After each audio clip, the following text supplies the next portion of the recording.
Nah, by the way, guys, we continue again for this video to continue our discussions. Are we allowed to using maqamat or not, or training maqamat or not?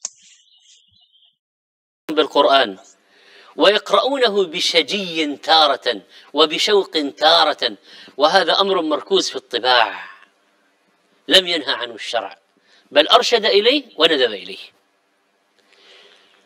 إذا جاء تلقائي That's it. When the sounds, when the sounds, the recitations of Quran came out with the spontaneous and natural, this is not forbid. Okay. Kalau dia munculnya itu spontan dan natural, maka tidak ada terlarang. Tapi kalau dia kemudian disama-samakan dengan many of maqamat, salah satu dari banyaknya maqamat, maka menurut Syekh Muhammad Shalih Al-Munajjid di sini terlarang, teman-teman. Termasuk perbuatan عفوي لا مانع بالتعلم من عند أهل الموسيقى أهل الأغاني. Yes. Nah, this is us ya, teman-teman ya, yang belajar maqamat ya. مقامات وطبق لا اطلع انزل زود قصر، لأنه يدربوهم عليها. سبحان الله، بعض من يعني يعصي الله. Menurut beliau, orang-orang seperti ini itu adalah orang-orang yang gemar bermaksiat kepada Allah, menyertai para qari Al-Quran mati. يجيبوا قراء القرآن ويدربوهم عليها، على الأصوات بالنغمات المحدثة المركبة، على الأوزان والأوضاع والقوانين الغنائية. نسأل الله السلامة والعافية. Oke. By the way, teman-teman semuanya, ini adalah pendapat Syekh Muhammad Shalih Al-Munajjid. Beliau bukan orang biasa tentunya. Kita harus mengambil hikmah dari beliau. Dan yang bisa saya simpulkan adalah mempelajari maqamat itu memang perbuatan yang kayaknya nggak perlu gitu ya. Kayaknya kalau misalkan kita sering mendengarkan juga lama-lama bisa. Tapi ada masalah, teman-teman. Di mana kita yang sudah belajar maqamat dan sudah ngerti, terus gimana? Ya, terus gimana? Maka kalaupun ini dikatakan adalah nggak boleh, teman-teman ya, maka sebetulnya ya kita sebagai seorang muslim ya, teman-teman, harus segera istighfar kepada Allah. Kita minta ampun. Kemudian setelah kita minta ampun ya, kita berharap apa yang telah kita pelajari itu bermanfaat bagi orang lain. Karena di video sebelumnya Ustadz Andirja said that is allowed to reciting Quran with good voice.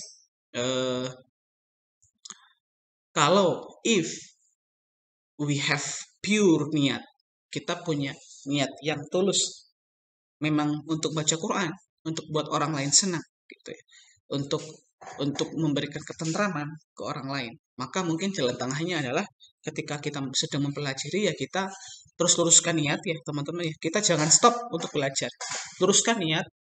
Ketika kita belajar maqamat ya sambil istighfar, sambil ya Allah, ini adalah cara bagi saya untuk lebih menikmati Al-Quran dan untuk terus mempelajarinya, mempelajari tafsir-tafsirnya dan lain-lain, itu teman-teman ya.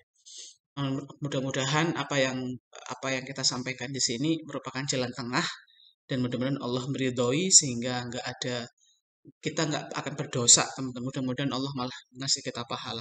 Tapi betul, teman-teman, Ustadz Firanda Ardija dan Syekh Muhammad Shalih Al-Munajjid ini memberikan kita garis lah. Jangan sampai kita keluar dari garis-garis itu. Gitu. Yang pertama kan memang bab niat gitu ya, bab yang paling gawat gitu ya. Dan kemudian kalau kemudian kita memasukkan irama ke dalam Al-Quran itu yang kemudian nggak elok. Nggak bilang haram sih, tapi nggak elok, teman-teman. Khawatir kita menjadi orang-orang yang gemar bermaksiat kepada Allah. Tapi kalau kemudian dilihat kemaksiatannya kan juga ada tingkatannya, teman-teman ya. Kemaksiatan orang yang bermaqamat juga nggak sebanding dengan orang yang bermaksiat ketika berzina kan. Literally ya kan, teman-teman ya. By logics aja gitu ya. by logics aja, kan nggak sama gitu ya.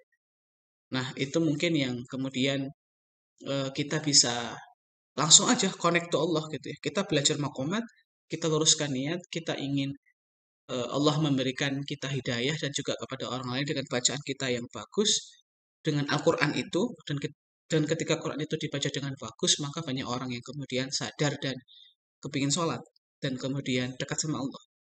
Itu teman-teman mungkin dari saya ya. Terima kasih atas perhatiannya. Assalamualaikum warahmatullahi wabarakatuh.